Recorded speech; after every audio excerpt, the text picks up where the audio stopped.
Assalamualaikum warahmatullahi wabarakatuh.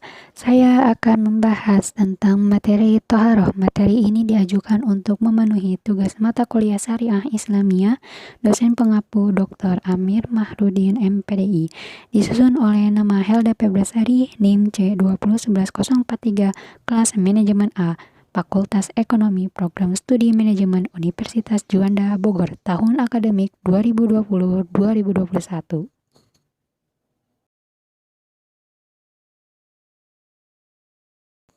Sebelum lanjut ke pembahasan, apa itu Toharoh?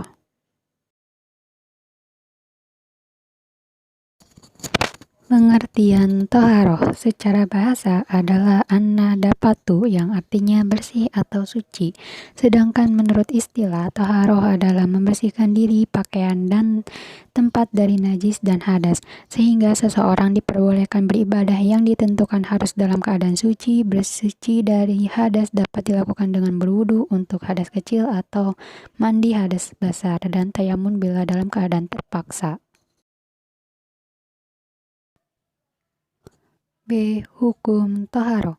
Bersih dari najis dan menghilangkannya merupakan suatu kewajiban bagi yang tahu akan hukum dan mampu melaksanakannya. Dalam hal ini, Allah Subhanahu wa Ta'ala berfirman, "Dan pakaianmu bersihkanlah." Terdapat dalam Quran Surat Al-Mudatsir, surat ke-74 ayat 4.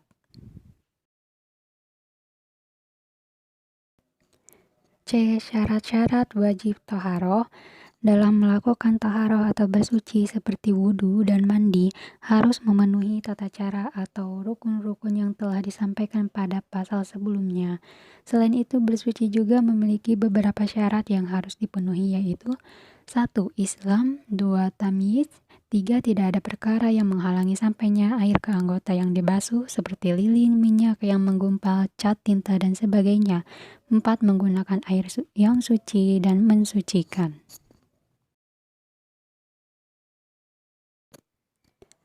D. Tata cara Toharoh.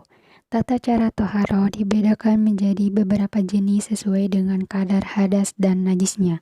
Adapun cara Toharoh untuk membersihkan hadas kecil dan hadas besar menurut syariat Islam adalah sebagai berikut.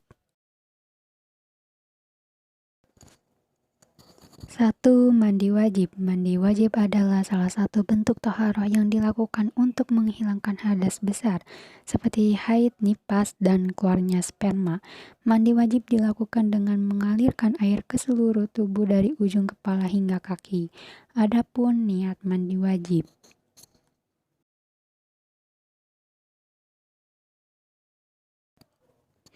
Yang kedua, berwudu. Toharoh dengan berwudu dilakukan untuk menghilangkan hadas kecil ketika hendak melakukan sholat. Dalam Islam, wudu termasuk ke dalam syarat sah pelaksanaan sholat. Seorang yang akan berwudu hendaknya membacanya sebagai berikut.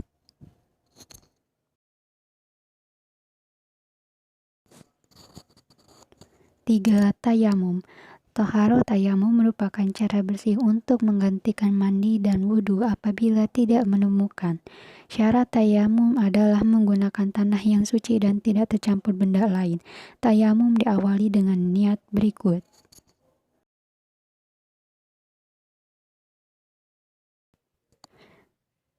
Macam-macam alat toharoh. Dengan demikian, maka alat-alat yang dapat kita pakai untuk bersuci ada 3 macam yang kesemuanya praktis di mana-mana. Terdapat selagi manusia masih berada di bumi, yaitu 1. Air, 2. Debu, dan 3. Batu atau benda-benda keras yang suci dan menghisap.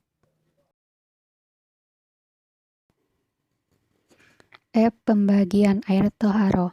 Dalam mazhab Imam Syafi'i, para ulama membagi air menjadi 4 kategori berserta hukumnya jika digunakan untuk bersuci. Antara lain, air suci yang menyucikan, air musyammas, air suci tetapi tidak menyucikan, dan air mutanajis. Setidaknya syarat aman banyaknya air yang bisa digunakan untuk bersuci adalah sebanyak 2 kulah. Para ulama mazhab Imam Syafi'i berpendapat bahwa jumlah 2 kulah kurang lebih sekitar 192,857 liter atau tertampung penuh dalam wadah berukuran panjang, lebar, dan tinggi masing-masing 60 cm. 1. Air mutlak. Air mutlak merupakan air yang suci juga mensucikan, artinya yang masih murni dan belum tercampuri oleh hal-hal lain najis. Air mutlak terbagi menjadi 4, yaitu A. Air laut, B. Air hujan, salju, dan embun, C. Air jam-jam, D. Air yang berubah karena lama tidak mengalir. 2. Air mustakmal. Air mustakmal adalah air bekas pemakaian bersuci. Baik bersuci ini hukumnya wajib seperti berwudu sebagai syarat sah sholat, atau bersuci yang hukumnya sunnah, seperti mandi sunnah sholat Jumat. Kemudian air mustakmal ada 2 jenis. Pertama, mustakmal dari hadas, yaitu 1. Air bekas bersuci dari hadas. 2. Air mustakmal dari najis, yaitu air bekas bersuci dari najis. Adapun air mustakmal dari hadas, maka hukum air ini adalah suci namun tidak mensucikan, tidak sah digunakan lagi untuk bersuci. 3. Air yang telah bercampur dengan sesuatu yang suci, misalnya air yang bercampur dengan tepung garam dan lain-lainnya. Air ini masih dihukumi suci mensucikan selama kadar kemutlakan air masih terpelihara.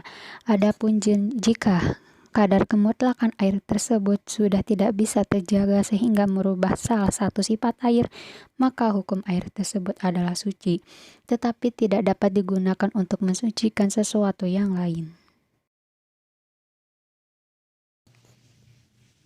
4. Air najis. Awal dari air najis adalah air mutlak. Oleh sebab itulah air najis ini adalah terbagi menjadi 2. Yang pertama, jika suatu najis tersebut sampai merubah salah satu sifat air, rasa, bau, dan warna, maka hukum air tersebut sudah menjadi air yang najis, air yang tidak dimakfu. Kedua, bila suatu najis tersebut ada pada air mutlak tetapi tidak merubah dari 3 sifat air tersebut, maka hukumnya masih suci dan mensucikan, air yang dimakfu. G. Hikmah Toharoh. 1. Bersuci merupakan bentuk pengakuan Islam terhadap fitrah manusia. 2. Menjaga kewibawaan dan kemuliaan manusia. 3. Menjaga kesehatan. 4. Menyiapkan diri dengan kondisi terbaik saat menghadap Allah Subhanahu wa Ta'ala. Cukup sekian pembahasan dari saya tentang materi Toharoh. Terima kasih. Wassalamualaikum warahmatullahi wabarakatuh.